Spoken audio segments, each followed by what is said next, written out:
Ambassador Yoram Ettinger, I'm honored to have you here on our show today. Thank you. Thank you for being with us. And would you please acquaint our viewers of your experience and record in the Israeli Foreign Ministry? For about 10 years, I was head of a Middle East research unit in the Israeli civil service.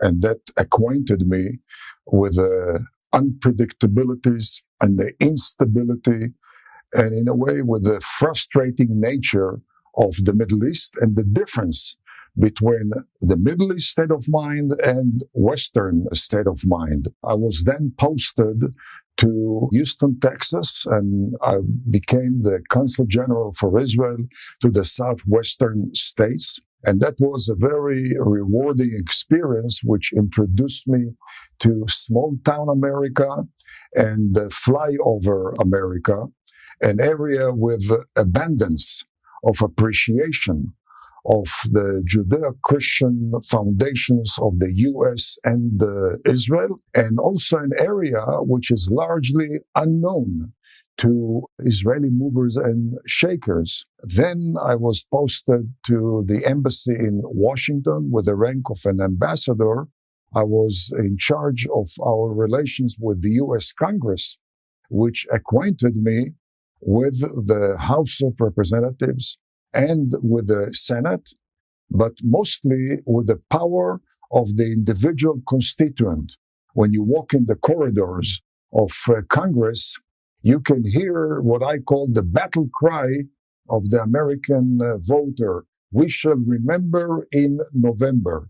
And no constituent should undermine his or her potential impact on the representatives in the House or the senators. They fear the constituents, and they reflect basically the will of the constituents.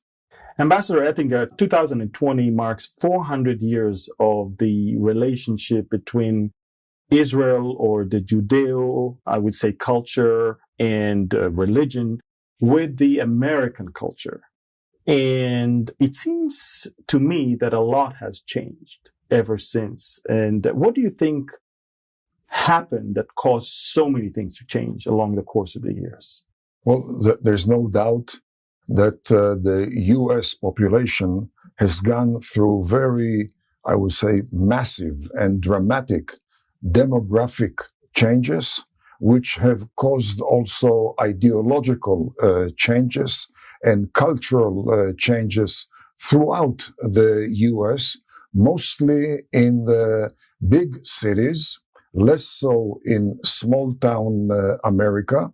But there has definitely been a departure from the early pilgrims and the founding fathers' values, which formed the number one power in the world, the USA, and the current minimization of regard for those values. If we go back 400 years, in fact, in November 2020, it will be exactly 400 years. Where do you start counted from? Because America is not 400 years old. Yeah, but November was the arrival of the Mayflower, and the 102 passengers on the Mayflower to the shores of New Plymouth in the USA of today. 1620. And the 102 passengers, they in fact consider themselves to be the modern day chosen people. They regarded Britain as the modern day Egypt. They considered the sail through the Atlantic, 7-8 week sail, as the modern day parting of the sea. And the USA of today was referred to as the New Israel, New Canaan, the modern day promised land. Therefore, we are talking here in Jerusalem. We only have one Jerusalem in Israel. In the U.S., you have 18 Jerusalems. Wow. You have, in fact, 32 Salems. Salem, or Shalem in Hebrew, was the original name of Jerusalem. You have 18 Zions, among them Zion National Park. You have more than 80 Shilohs in the U.S., over 20 or 30 Bethels in the U.S., and many other such towns. That also gave rise to the prominence of the legacy of Moses in the formation of the worldview of the early pilgrims, then the founding fathers, then the formation of the American Constitution, the American political system, the American system of justice, and therefore in the U.S. Supreme Court, you have about 7 statues and engravements of Moses and the 10 Commandments. In the House of Representatives, in front or across from the Speaker of the House, there is the bust of the head of Moses. Now, he's not the only one. There are 23 such busts around the chamber. Those are the major lawgivers in human history, but Moses is at the center. Moses stares at the Speaker of the House, and Moses' bust is the only one who looks straight. All the other 22 are in profile. When I first noticed that, I asked the curator of the Capitol building, why is this bust different than all other busts? And the response was very interesting. Aren't you a Jew from Israel? Don't you know that Moses is the foundation of human law and all the rest are the derivatives? Therefore, the foundation stares at the speaker and the derivatives are in profile. They stare at the foundation. And by the way, we have, or Americans have, over 200 statues or monuments of the 10 Commandments throughout the USA. One of them on the ground of the Texas State Capitol in Austin, Texas. Another one on the ground of the Arkansas State Capitol in Little Rock. Another one in Oklahoma City, and many other such sites. So obviously, the immigration of those newcomers into the newfound territory, literally brought the Judeo-Christian belief into a new level. It's a combination of American and Jewish culture, although they are not trying to be, the Americans are not trying to be Jewish. They are valuing the Jewish heritage. In your time as ambassador to Washington, what stood out to you the most regarding the Israeli-American relationship at the time? Well, first of all, to make clear, I was not the ambassador to the U.S. I was an ambassador at the embassy in charge of congressional relations. When I was in Washington, it was pretty rough sail for the Israeli boat in the States. That was the time of President Bush Sr. and Secretary of State Jim Baker. Both were not among Israel's best friends in the history of U.S.-Israel relations. However, the most revealing reality at that time was the power of Congress. While the relations between the American and Israeli administrations were very, very rocky, very unfriendly, still cooperation between the two countries expanded to an all-time high degree. And that was primarily because of congressional initiatives, House and Senate initiatives.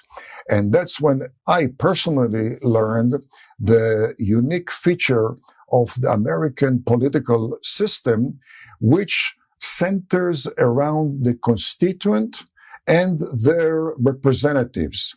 And the power of the House members and the senators is best described by the power of the purse. The administration at that time wanted to punish then Prime Minister Shamir of Israel on numerous occasions, but it was Capitol Hill, the House and Senate, that stood by Israel. And not only because the friendship towards Israel, but because of the realization that the cooperation between U.S. and Israel is a two-way street benefiting the USA. I remember one particular clash between the administration and the legislature when the administration opposed certain amendments to the Defense Appropriations Bill, amendments which expanded defense cooperation between U.S. and Israel. And the chief appropriator told the administration very bluntly, according to the Constitution, I supervise you. You do not supervise me. Legislature prevailed, and the administration had to take a step back. Amazing. That's fascinating. You just mentioned the fact that it's a two-way street, this whole Israel-America relationship. Now, most of our viewers are what we call evangelical Christians, and many of them are from the United States. Many others are from all over the world. And for them, the benefit of standing by Israel is primarily spiritual and biblical. However, reading your articles, and at the very end of this interview, I would like you to introduce your blog and your report that you put up every few weeks.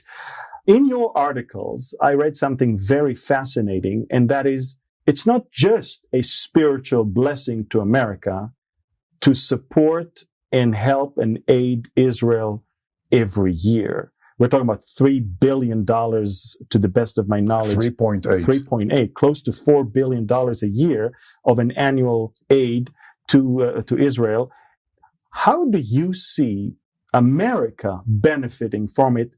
Well, former Chief of Air Force Intelligence, General George Keegan, praised cooperation with Israel, claiming that the U.S.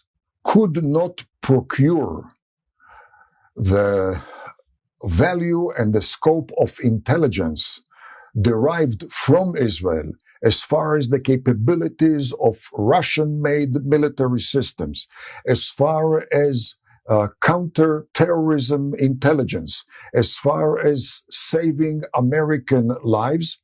The U.S. could not procure such intelligence with less than 5 CIAs. The budget of the CIA, to the best of my knowledge, is about $15 billion annually. So let's assume that General George Keegan exaggerated, and Israel does not contribute the value of 5 CIAs, maybe only 2 CIAs, maybe only 1 CIA. It's already almost 5 times the value of what is called erroneously foreign aid to Israel. Obviously, we in Israel are grateful for the $3.8 billion in terms of American military systems. But let's be very, very clear. This is an American investment in Israel, not a handout to Israel. And the question is, does that annual investment in Israel produce any added value, and to what extent? So again, according to George Keegan, this is about 450, 500% annual rate of return. I don't know of any American investment overseas which produces such annual rate of return. But you can go one step further. The U.S. today employs F-15 and F-16 in Afghanistan and Iraq. Israel was the first one to use F-15 in combat missions. And again, Israel was and is grateful to the U.S. to be able to receive from the U.S. those F-15s. But Israel has been all along a cost-effective, battle-tested laboratory for the American defense industries and American armed services. Today, the U.S. flies a highly improved F-15 primarily because of the Israeli laboratory. For 10 years, Israel employed every single day the F-15 and the F-16s under battle conditions. The U.S. did not use that F-15 and the F-16 during those 10 years. But in the 11th year, the U.S. first time used that F-15, it was enriched by modifications, complement of the Israeli laboratory. To give you a specific example, there is an Israeli team on location in the Missouri plant, which manufactures the F-15, and the Fort Worth, Texas plant, which manufactures the F-16 and the F-35. Every single day, the Israeli Air Force shares with the manufacturers through the Israeli team lessons learned as far as operations, as far as maintenance, as far as repairs. Those lessons are integrated as upgrades into the next generation of the plane. One of the managers of the plant in Fort Worth, Texas, told me that those upgrades worth for the manufacturers, some were around what he termed mega $1 billion bonanza. Not only is it a mega $1 billion bonanza, it saves the manufacturer anywhere between 10 and 15 years of research and development. It enhances the competitiveness of the defense industries in the global competition. Therefore, it increases American exports. It expands the employment base of the American defense industry. Now, Israel uses 100 or well above 100 American military system. Each one we employ under battle conditions. Each one we improve by sharing with the manufacturer our lessons for simple reason. Israel wants next time to get a better product from the American, and it's a two-way street. Israel benefits and the U.S. benefits. The late General Alexander Haig, who was Supreme Commander of NATO and later on the U.S. Secretary of State, was one of the more enthusiastic supporters of enhanced cooperation between the U.S. and Israel. And when he was asked, how come you're so hot about Israel? His response was, because Israel is the largest American aircraft carrier, which does not require a single American on board, which is deployed in a most critical region for U.S. interests between Europe and Asia and Africa, between the Mediterranean, the Red Sea, and the Indian Ocean. And if there were not Israel in the Middle East, then the U.S. would have to deploy few more real aircraft carriers to this region, few more ground divisions to this region, all of which would have cost the American taxpayer anywhere between $15 and $20 billion annually. That's all is spared by one Jewish state in the Western Middle East. And I have litany of other examples. Just to give you one such example, I visited Birmingham, Alabama. And my first meeting was with the president of one of the campuses in the Birmingham area, who happened to be a former commandant of the U.S. Marine Corps. And we spoke about Iran and Iraq and U.S.-Israel relations. And then I asked him if he had any direct contact with the Israeli Defense Forces. And he said, absolutely. He said, he fought in the first Gulf War. And the way he told me, the way he fought Soviet tanks operated by Saddam was to study the way Israel fought Soviet tanks operated by the Egyptians in the Sinai Peninsula. And then he added that he was one of the guys devising battle tactics for the U.S. armed forces. and that's done mostly in Fort Leavenworth, Kansas, the intellectual mecca, so to speak, of the U.S. Armed Forces. And then he asked me rhetorically, how do you think, Yoram, we formulate battle tactics in Fort Leavenworth, Kansas, if not in accordance with the Israeli battle experience? Wow, what a fascinating topic. It seems like even with the F-35s, there's another wave of improvement based on the Israeli. And much more beneficial to the U.S. because the F-35 is much more expensive and much more sophisticated. And again, Israel is the first country to employ the F-35 under battle conditions, which leads me, with your permission, to another example. I gave a talk to Dallas, by the way. It was a Christian conference in Dallas. And at the end, people came over with their feedback, and one of them introduced himself, a retired combat pilot from the U.S. Air Force. And he said, I would like to add one more example to your inventory. And he said that being a retired combat pilot, he knows that the most productive time for American combat pilot is joint exercises with the Israeli Air Force. My response was that I'm very gratified to hear that, but it's very difficult for me to accept it because, after all, Israel is employing American hardware. The IQ of Israeli pilots is not higher than the IQ of American pilots. So why would American pilots benefit mostly when they practice together with Israeli pilots? His response was because Israeli pilots fly always under do-or-die state of mind, whether it's training or operation. Once you take off in Israel due to the narrow waistline, you are already within enemy's radar range and enemy's missiles range. American pilots rarely, if at all, experience do-or-die state of mind. When you fly under do-or-die state of mind, told me the American pilot, you perform much more creatively, much more audaciously, and you stretch the capabilities of the American plane to a range which Americans don't realize.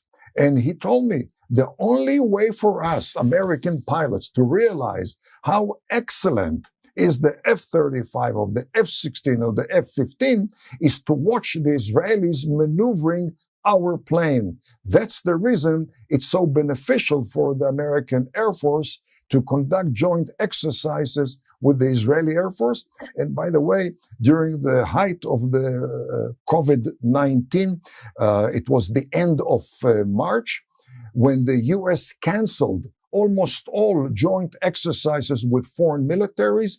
One of the very, very few exercises which was not canceled was a joint F-35 exercise maneuver between American and Israeli F-35 planes. And the aim was, again, for the Americans to realize how really good is the F-35. Ambassador Ettinger, I'm going to ask you now a political question, but also it borderlines with Bible prophecy and that which really intrigues many evangelical Christians around the world.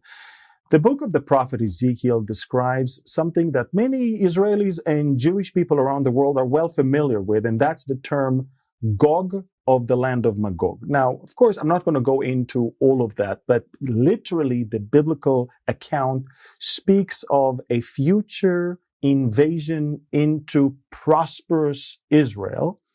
And the biblical names given in that chapter are biblical names that I could verify them through Josephus Flavius and others as modern-day Russia of today, modern-day Turkey of today, modern-day Iran of today, and then Libya and Sudan as well. And the biblical account is telling us that Israel will be saved because of God's intervention, but there will be no help coming on the way from any other country. However, an interesting protest for the invasion into Israel is going to come not only from the West, but actually from Sheba and Dedan, which is Saudi Arabia of today. And now we're coming to your area of expertise, and that is the ever-changing relationship between Israel and the moderate Sunni Arab world today, as well as the probability of one day a Democrat White House that will no longer see the benefit of even coming and helping Israel. Do you see those things as you look at what's going on in America today and what's going on in the Middle East as well? Well, it's not only the question of an American president who may not appreciate the benefits derived to the U.S. from its ally, Israel.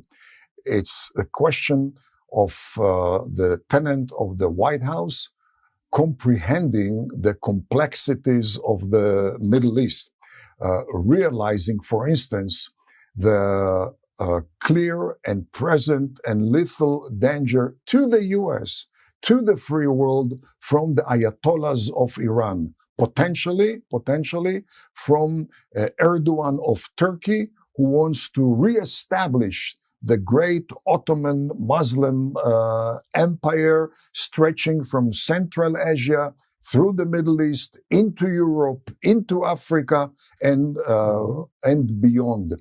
The reality is that the Ayatollahs of Iran are not motivated by better standard of living. They certainly are not motivated merely by acquiring control of the Persian Gulf or the Arabian Peninsula or even the Middle East. The Ayatollahs of Iran consider themselves to be the legitimate, divinely ordained leader of the entire world and the chief emissary of the spread of Islam throughout the globe. We have today already Iranian presence in Central Asia, Iranian presence in the continent of Africa, presence in South America, Central America, and growing number of Iranian sleeper cells in the USA. Israel has been in recent years the front line in facing Iran. Israel on the Golan Heights constrains the moves of the Ayatollahs in Syria. Israel on the Golan Heights constrains the moves of Erdogan of Turkey, who has his troops also in Syria and Iraq. And certainly Israel on the Golan Heights constrains the moves of Russia, which is present in Syria.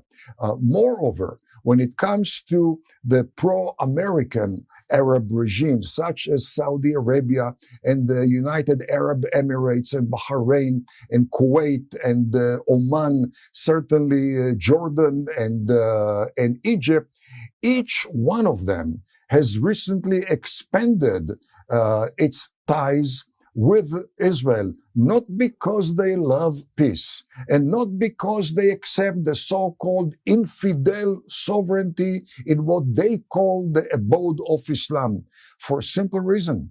They all consider the Jewish state to be the most effective life insurance agent in the Middle East, upon which they can trust, upon which they can rely. They had bad experience with President Obama for 10 years. When they saw the number one threat to each one of them, the Ayatollahs of Iran, getting tailwind from Washington. They have better experience currently with President Trump, but they fear what will happen in January. One thing they're certain, whether it's left-leaning coalition in Israel or right-leaning coalition in Israel, they can trust the capabilities of the Jewish state. And they do that because Israel is the best defense line, for instance, of the Hashemite regime in Jordan. The Hashemite regime of Jordan knows very well that should there be a Palestinian state west of the Jordan River, it would doom the Hashemite regime east of the river. And any alternative to the Hashemite regime in Jordan would be either worse or worst or devilish, as far as stability in the region, as far as the interest of the U.S. and Western democracies. Once the Hashemite regime is toppled, there will be ripple effects from Jordan southward into Saudi Arabia and the rest of the Arabian Peninsula pro-American regimes. And therefore, Israel stands on the way of the Ayatollahs to implement their megalomaniac vision to control the entire world. We stand on the way of Erdogan of Turkey to follow a similar megalomaniacal vision of his own. And therefore, once again, it's Israel, which is the most effective beachhead of the U.S. in such a critical region, not only for the Middle East, but for the entire world. Do you agree with me that the Democrats of 20 years ago in America are not the Democrats of today? And their view of Israel then and their view of Israel today is quite different. Well, it's not only the view of Israel. There is a term in the U.S. Blue dog Democrat, which is contrary to a yellow dog Democrat. A yellow dog Democrat would rather vote for a yellow dog than for a Republican. A blue dog Democrat is a moderate Democrat. In the old days, you couldn't be elected for a nationwide position unless you have the support of the blue dog of the moderate Democrats. It may be that those days are gone. We'll have to wait for November to realize that, but there is no doubt that the radical wing of the Democratic Party is expanding substantially. And that goes back to the fundamental values which surged the U.S. to global prominence.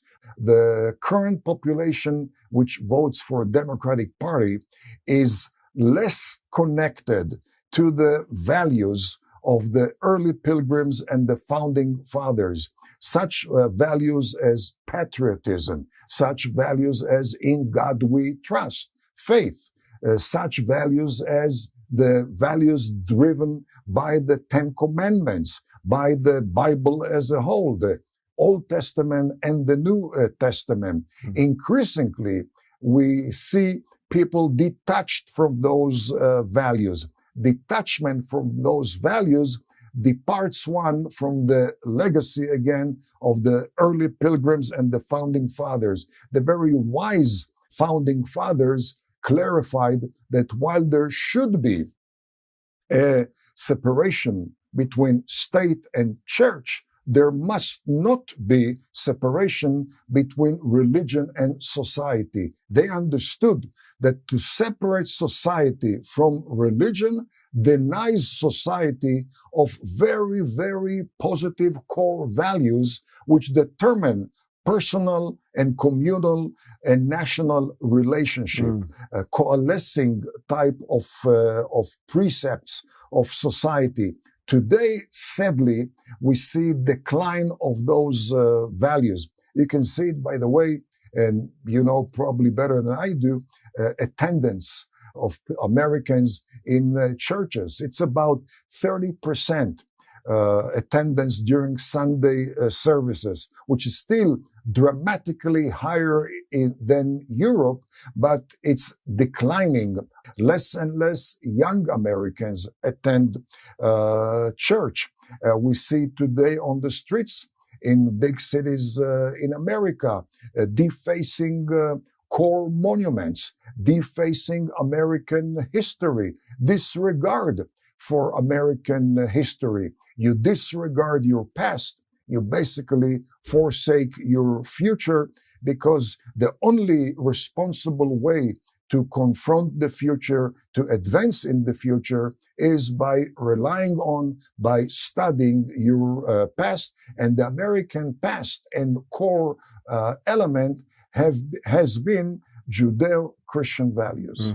Amen to that. Let's move a little bit to the Israeli-Palestinian track. I know that you wrote quite a few things on the benefit of an Israeli imposition of sovereignty on Judea, Samaria, and the Jordan Valley. I'm talking about part of the Trump deal of the century. It seems to me that most Israelis are more or less happy about that deal, whereas the Palestinians categorically are against it. Do you see any benefit for America from an Israeli implementation of sovereignty in the Jordan Valley and the settlements in the West Bank? I'll take you back to October 1994, the signing of the Jordan-Israel Peace Treaty. I heard from top Israeli military commanders that they were approached by their Jordanian colleagues at the ceremony and were told clearly, make sure that no Palestinian state is allowed to be established on the mountains of Judea, Samaria, and the Jordan Valley, because that will doom us in Jordan, east of the Jordan River. Namely, an Israeli control of the mountain ridges of Judea, Samaria, and the Jordan Valley is the first line of defense for the Hashemite regime in Jordan.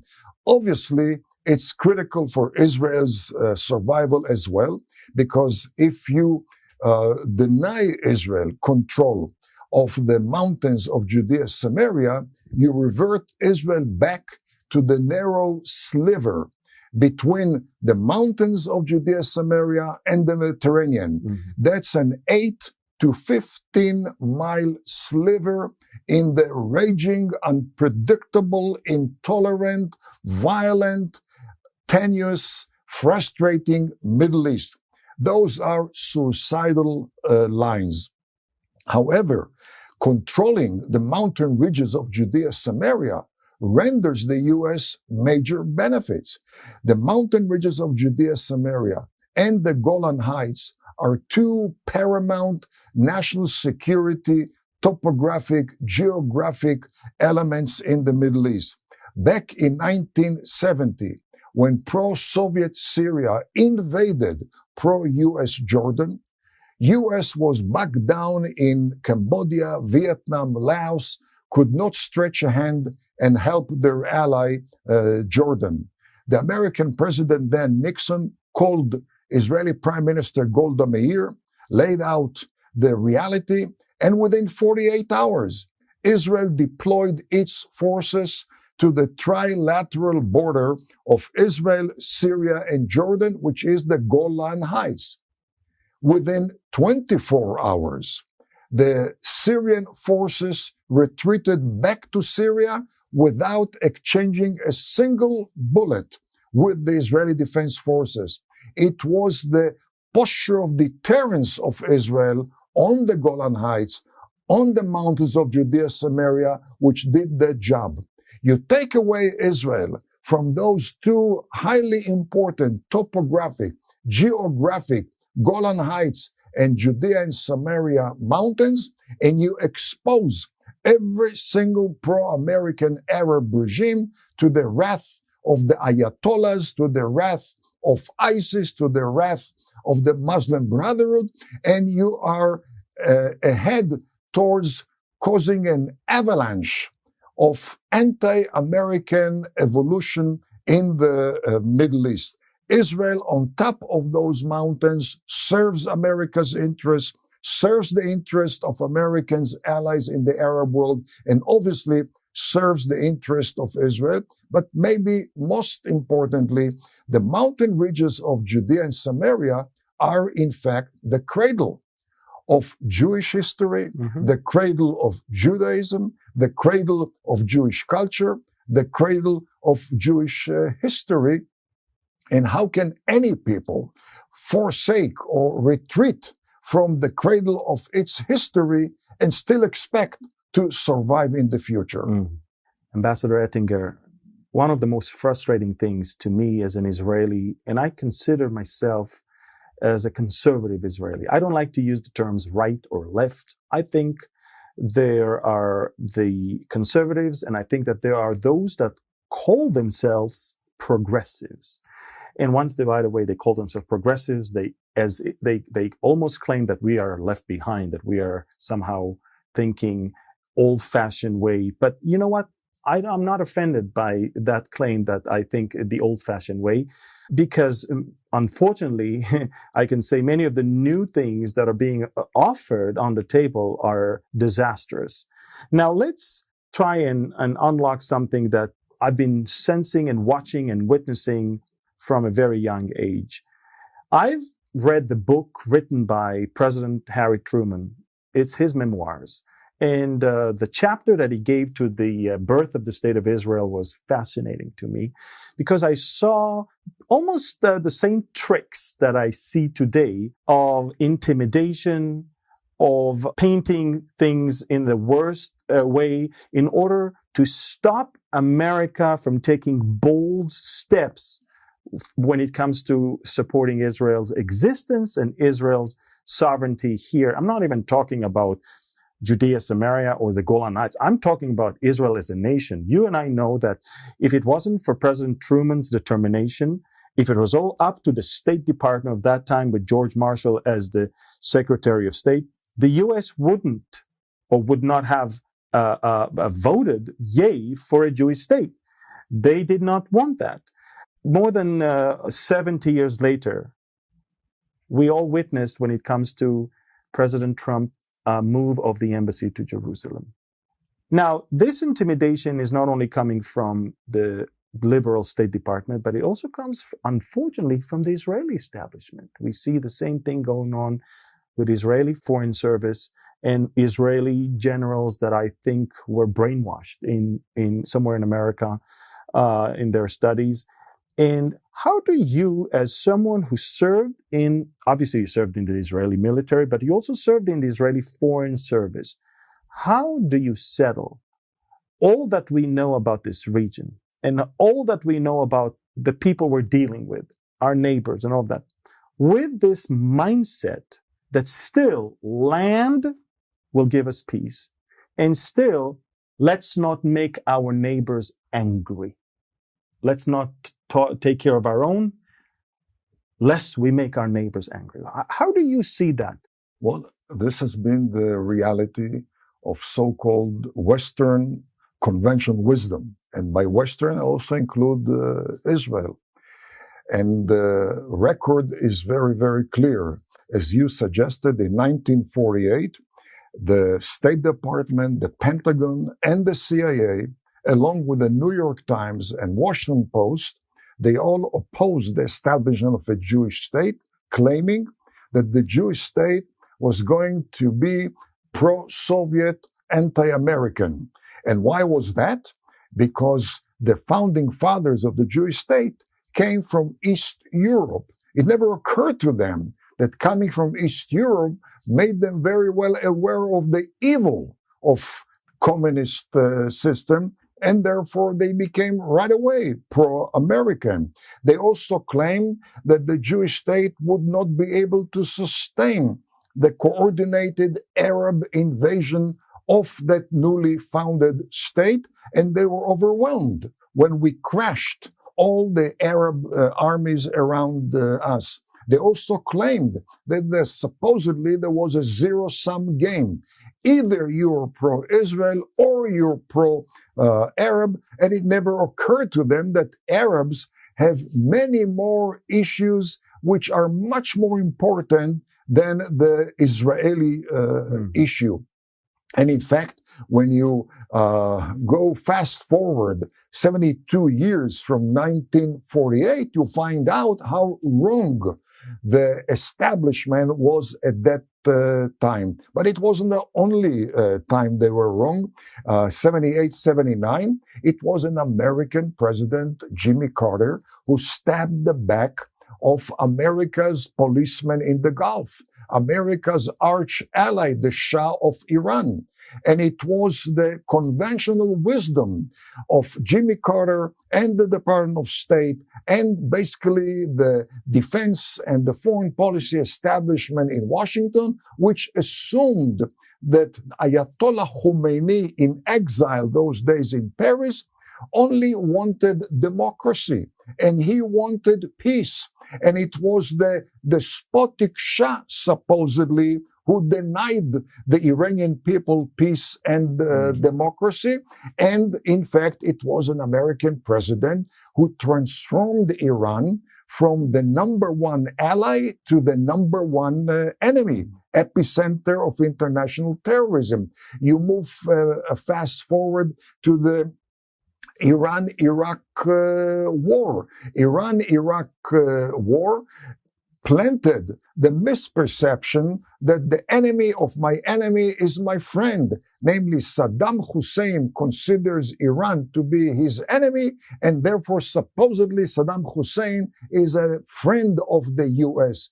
And literally until the day of the invasion of Kuwait, back in August of 1990, the U.S. considers Saddam Hussein to be worthy of joint intelligence exchanges and agreements, of target to receive dual-use sophisticated systems from the U.S. and be a recipient of mega-billion dollars worth of loan guarantees. And it was the invasion of Kuwait which crashed this conventional wisdom. When the Arab tsunami erupted in December of 2010, right away, it was accorded the very elegant name Arab Spring by the foreign policy establishment in Washington, by President Obama, by the Secretary of State, by the National Security Advisor. And it never occurred to that establishment that the riots and the bloodletting on the streets of Arab capitals in the Middle East was not indeed a Facebook revolution or youth revolution or march of democracy, as Obama and Hillary Clinton and John Kerry defined that. And then also came the case of Israel and signing the Oslo Accord with the Palestinians, with the PLO. The Oslo Accord, for any realistic assessment of the Middle East, was a major self-destruct agreement. However, it was President Clinton, together with Israeli leaders in 1993, who blessed Yasser Arafat of the PLO as a peacemaker, ushered him in to receive the Nobel Prize for Peace, notwithstanding the fact that the Oslo Accord introduced unprecedented wave of hate education and unprecedented wave of Palestinian terrorism into our area. The reason for that gap between Western establishment misperceptions on the one hand and Middle East reality on the other hand is the huge difference between the Middle Eastern culture and the Middle Eastern and the Western culture. In the West, there is a tendency to accord heavy weight to Arab talk. You hear frequently from Western leaders, we visited Arab capitals and we hear everywhere Palestinian issue, Palestinian issue, Palestinian issue. But that's the talk. Do you examine also the Arab walk, which is exactly 180 from that talk? And obviously, it's much easier to rely on talk rather than spend time and thoughts and assessments on analyzing the Arab walk. When it comes to Arab walk, no Arab country wants a Palestinian state. No Arab country has ever shed a drop of blood for Palestinians. Arab countries have given petty type of contributions, financial contributions to the Palestinian cause. And there is a reason for that. The reason is that the Arabs perceive Palestinians to be the role model of inter-Arab treachery. and inter-Arab terrorism and subversion. In 1955, Arafat and Mahmoud Abbas, the leaders of the Palestinians, had to run away from Egypt for subversion and terrorism. They were involved with the Muslim Brotherhood in Egypt.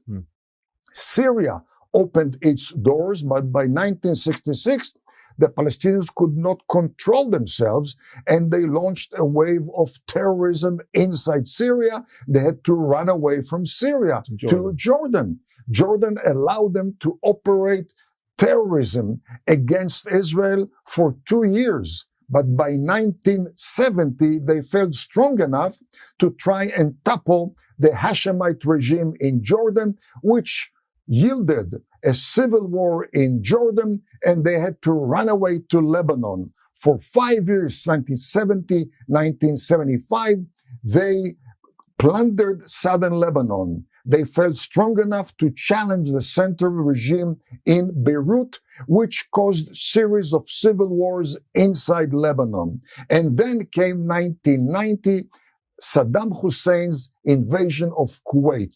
Kuwait, by that time, was the most generous Arab country towards the Palestinians. They absorbed 400,000 Palestinians, second only to Jordan, as far as Palestinian population in an Arab country. They allowed them to ascend to top administrative, financial, business positions.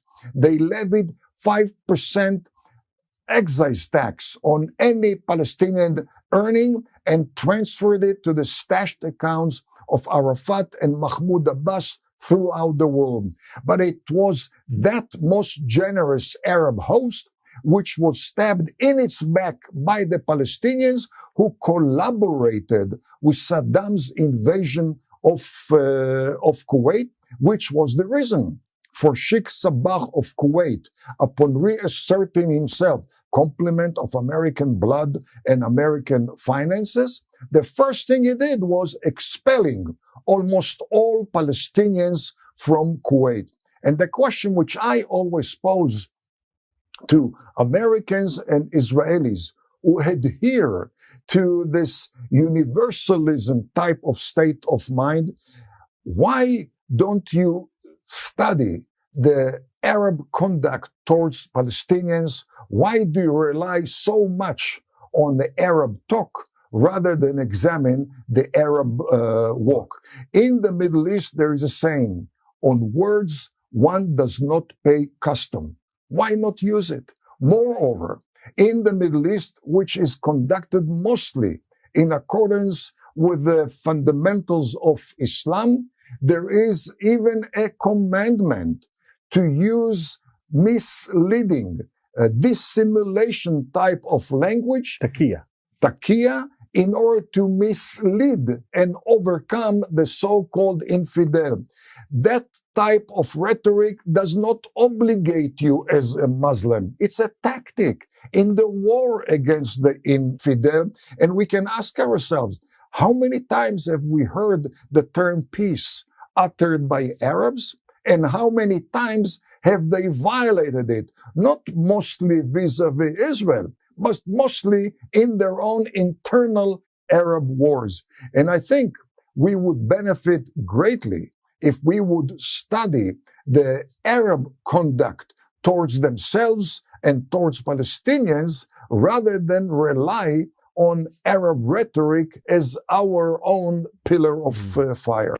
This has been one of the most fascinating and interesting interview that I had here because, you give so much wisdom that comes from personal experience, not just a study guide from somewhere.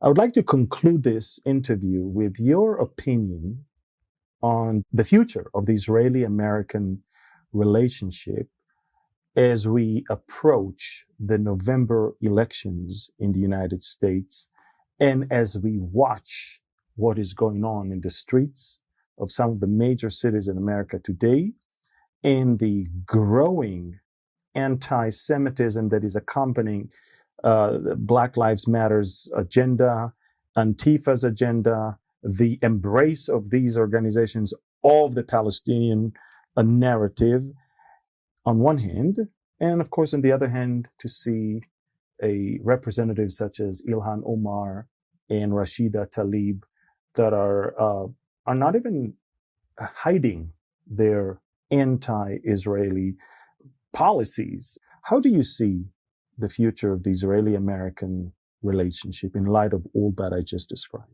The future of the bilateral relations must be a derivative of past relations, learning how to avoid mistakes and learning how to improve ourselves. When we watch past performance, there is an obvious conclusion. There is a unique synergy between the American and the Israeli societies. And that unique synergy is a derivative of the fundamentals of both societies, going back again to Judeo-Christian values. One needs, in my mind, to revive those values, to strengthen those values, both in the US as well as in Israel. We have here two societies that are based on faith. There are certain differences in faith, but there's no difference in the realization of the centrality of faith, in the centrality of the belief in God. In fact, the reality of the American federal system is a derivative of the Old Testament, which has taught us that there is only one king, God, and no human being should be a king over other human being. The early pilgrims, the founding fathers, took it from the judge Gideon and from the prophet Samuel.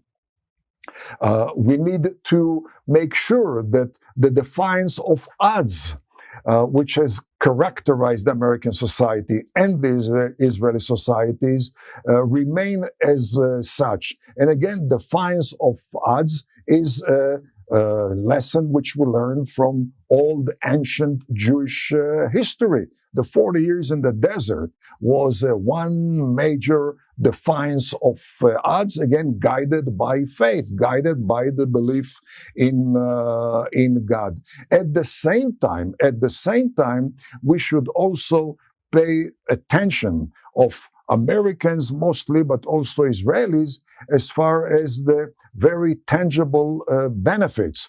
We are today collaborating medically to find different medications, different vaccination systems against the coronavirus and against future pandemics. And again, American and Israeli biotech companies have worked together for many, many years, yielding much benefits to both sides. There is a reason why some 250 American high-tech giants operate research and development centers in Israel, leveraging the brain power.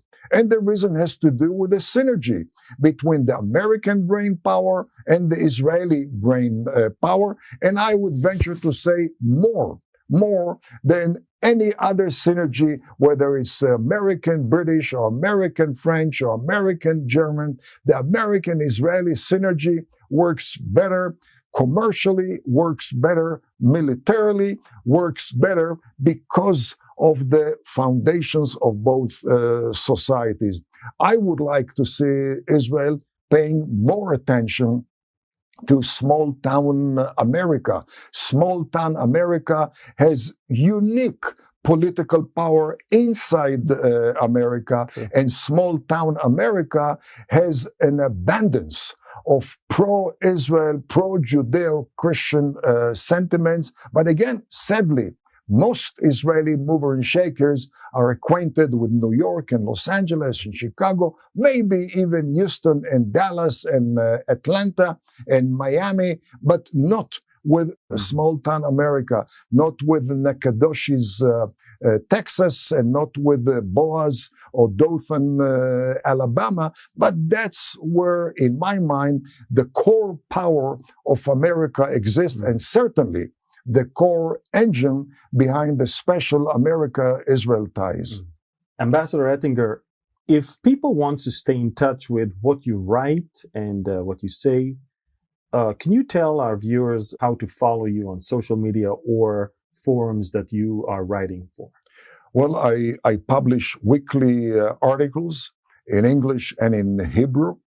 They're posted on my website, www.theettingerreport.com. I also post my articles on Facebook and Twitter and LinkedIn. I produced a number of short videos on the 400th anniversary of U.S.-Israel kinship on various aspects of the Middle East. And I would welcome any feedback, even straight directly to my own email, which is one word, yoramtex@gmail.com. Well, thank you very much for being our guest on this interview. And I'm looking forward to the next time we're going to meet together and talk on current issues and glean from your wonderful wisdom.